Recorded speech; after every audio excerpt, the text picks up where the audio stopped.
എയർപോർട്ടിൽ മുദ്രാവാക്യം വിളിക്കാൻ ആളെ ഇറക്കി ശശി തരൂർ.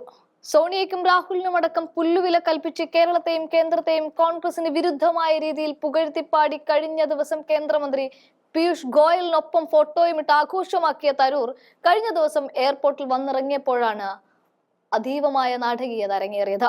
മുദ്രാവാക്യം വിളിക്കാൻ ആളെ ഇറക്കിയിരിക്കുകയാണ് അദ്ദേഹം.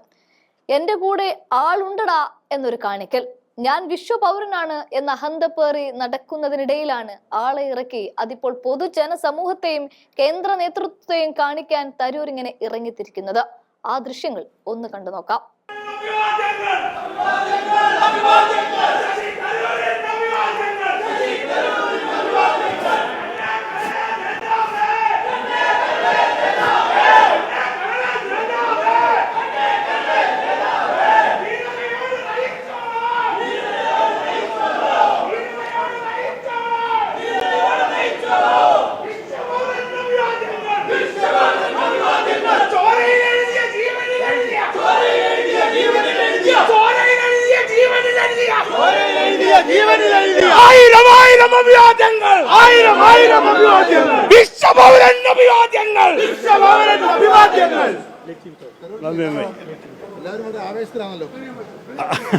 ഇവരൊക്കെ നമ്മൾ ഈ തീരദേശ മേഖലയിലത്തെ സുഹൃത്തുക്കൾ വന്നിട്ട് ഹലോ പറഞ്ഞ് പ്രതീക്ഷിച്ചില്ല. ഇത് വലിയൊരു സന്തോഷം തന്നെ ഇവരെല്ലാവരും കാണാൻ. എപ്പോഴും അവരൊക്കെ എയർപോർട്ടിൻ്റെ അടുത്ത് താമസിക്കുന്ന ആൾക്കാരുണ്ട്, വലിയ ദൂരത്ത് നല്ല വന്നിരിക്കുന്നത്. ഇതൊക്കെ സ്നേഹം തന്നെ.